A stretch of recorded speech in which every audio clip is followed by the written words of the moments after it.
C'est quoi votre truc ? Ce matin, votre truc, c'est Tania Di Paola qui réveille votre intuition créative. La chorégraphe Tania Di Paola, mon invitée ce matin, propose des ateliers immersifs pour stimuler l'intuition créative et révéler l'artiste en chacun de nous. Formée au centre Rosella Hightower, j'espère que je présente bien, va m'engueuler sinon, de Cannes, et au prestigieux Alvin Ailey Center de New York, elle fonde sa compagnie en 1999 avec la conviction que tout le monde est créateur. Ce matin, elle nous dévoile son approche et l'essence de ses ateliers intuition créative, justement. Bonjour Tania Di Paola, j'espère que j'ai pas dit de bêtises, à part la prononciation, j'espère que tu me pardonneras. Non, ça va très bien. Bonjour et bienvenue. Bonjour Philippe. Comment ça va ? Ça va bien, je suis contente d'être là. Alors qu'est-ce que c'est Cet atelier intuition créative, ouais, comment ça marche et comment est venue cette idée tout d'abord alors en fait ça venu par rapport à la demande de personnes, et puis en fait j'avais envie de transmettre un petit peu d'une autre manière que simplement que la danse, parce que ça va mélanger différentes choses. Ouais. Donc on va dire d'une demande du public. D'une certaine manière, et puis de l'intuition qui en a besoin. D'accord. C'est le fait de cet atelier en fait qui va être sur une journée, ouais. Va se passer entre ce que je peux utiliser du corps et ce que je peux utiliser de la peinture, parce que en effet il y a mon parcours de danseuse, de chorégraphe à travers la compagnie, et en parallèle à travers les scénographies, et qui était un petit peu plus discret parce que j'en parlais pas du tout, je le gardais pour moi, la peinture. Et du coup ce côté où autant le corps peut traduire une émotion, mais autant la peinture en traduit une aussi. Donc c'est vrai que c'est deux outils qui n'utilisent pas forcément le mot, qui permettent de communiquer, mais la danse et la peinture sont deux outils qui permettent aussi de communiquer l'émotion sans forcément de mettre de mots précis dessus. Et j'avais envie en fait de pouvoir amener les gens à... C'est compliqué des fois de mettre des mots, de pouvoir dire ce qu'on ressent, et c'est hyper nécessaire pour communiquer. C'est déjà nécessaire pour pouvoir sortir des choses qui sont en nous et pour pouvoir les communiquer à un autre.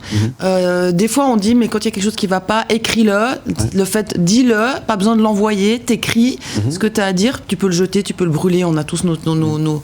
Mais l'important c'est de pouvoir le sortir pour pas que ça puisse ronger ou prendre la tête, en tout cas voilà.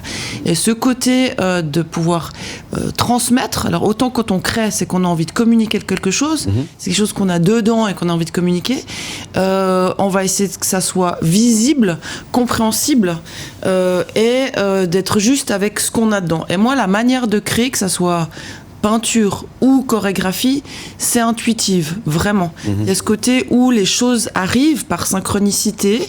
Alors après, on va pas attendre chez nous que les portes s'ouvrent et puis que on nous donne... voilà. Il faut faire la démarche, il faut aller dans les choses. Mais on va dire que pour créer quelque chose, on a cette intuition que j'estime être...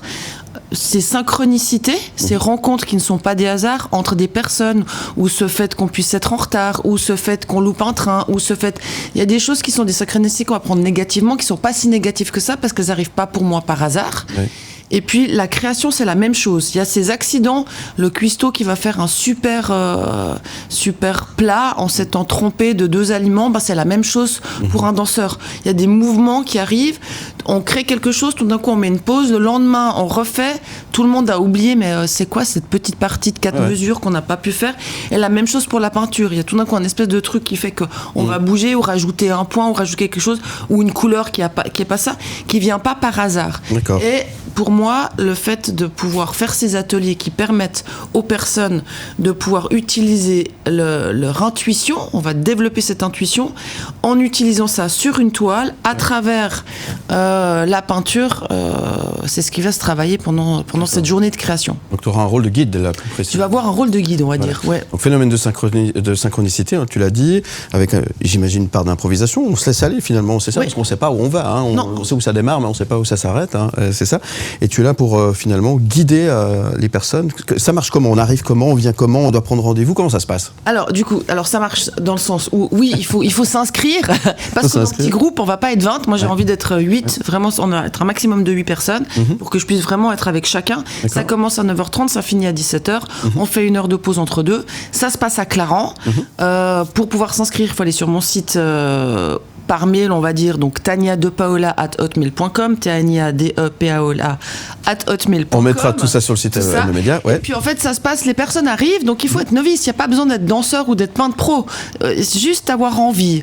D'avoir envie soit de développer quelque chose, soit de découvrir quelque chose. Il faut être un petit peu, on va dire, aventurier de nous-mêmes. Donc faut se laisser aller aussi. Faut se laisser aller. Il faut vraiment pas se juger. Moi, je vais pas être là pour juger. Les personnes qui sont pas là pour juger non plus. C'est vraiment, on arrive, on va réveiller le corps d'une certaine manière. On va vraiment amener à ce que la tête, le mental se lâche pour qu'on puisse rentrer. Donc, on va commencer en rentrant dans le corps avec un échauffement calme, il n'y a pas besoin d'être danseur, il ne faut pas avoir fait non plus des étirements et puis d'être d'une souplesse dingue. Vraiment, c'est ouvert à toute personne, tout corps. Et puis, à partir du moment où on arrive à rentrer dans le corps, on calme le mental. D'accord. En calmant le mental, on développe l'intuition. C'est vraiment une manière d'écouter différemment. Au lieu de réfléchir avec la tête, on va suivre cette petite voix. Et c'est ça qui, des fois, peut être compliqué. Suivre cette petite voix. Et là, je vais m'accompagner d'un autre médium qui peut être, par exemple, les cartes, l'animal totem ou différentes choses, pour pouvoir trouver le thème ou le mot que la personne a envie d'utiliser. D'accord. Pour notre journée. Après ça, on va travailler sur la peinture, la toile.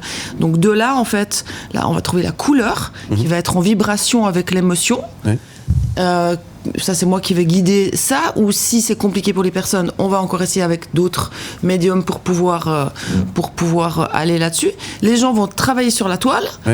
À partir de là, après, on fait une petite pause parce qu'il faut que ça sèche. Oui. On rentre en deuxième partie de journée sur une continuité avec le développement de points, parce que pour moi il y a une importance avec le point aussi.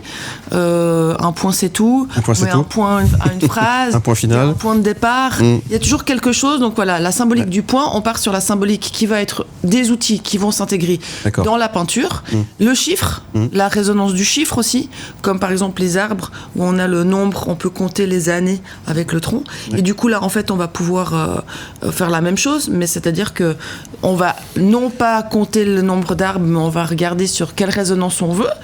Et puis on va finir la journée par, on va dire, de nouveau un retour au corps. Oui.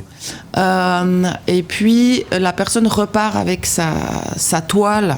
Ouais, en souvenir. En souvenir, oui, mais en même temps en résonance. En résonance. C'est comme un mantra. C'est comme une phrase, on se réveille le matin, on fait la version positive, on écrit je crois en moi, ou je sais, toutes ces différentes choses, j'ai confiance, je sais où je vais, où il y a des choses différentes comme ça. Et puis qu'on travaille sur notre journée, ou qu'on va travailler sur 21 jours, ou qu'on va prendre avec nous. Et là, c'est la même chose. C'est pas juste pour c'est pas simplement pour se faire plaisir. Ça permet aussi de prendre ça avec nous, et puis d'avoir un appui, une résonance qui n'est pas simplement une phrase, un écrit, mais qui est quelque chose de visuel dans la couleur et dans la symbolique. Merci Tania Di Paola. Le premier atelier, c'est ce samedi 1er mars. Oui. On mettra toutes les infos sur le site mlemedia.ch. Ça se passe du côté de Clarens. Exactement. Il reste encore quelques places pour Il reste quelques places. Samedi. On a ouvert un deuxième parce que du coup, il y avait pas mal de personnes qui étaient parties en vacances. Donc, sur le 5 avril, maximum 8 personnes. Ouais. Donc, il nous reste 2 places pour le mois de mars. Et puis, pour l'instant, on a la moitié du cours qui est pris pour avril. Merci beaucoup Tania. Merci à toi. Plein succès, et si vous avez envie de vous exprimer, si vous avez besoin de sortir des choses de l'intérieur, comme tu as expliqué, c'est peut-être le bon moyen de faire. Est-ce que j'ai encore 2 secondes? 2 secondes, alors vraiment 2 secondes, parce qu'on est vraiment là. Si on veut en voir plus sur qu'est-ce que c'est que ces peintures, on peut venir voir l'exposition que je suis en train de faire jusqu'au 28 mars, qui est à Saint-Légier, Orma, à la galerie Elysiane. On peut aussi trouver ça sur mon site internet ou sur l'Instagram. C'est jusqu'au 28 mars. Et là, du coup, on peut aussi découvrir ce que c'est que ces peintures en version plus grande. L'exposition Orma à Saint-Légier, jusqu'au 28 mars. Jusqu'au 28 mars, c'est noté. Merci Tania Di Paola.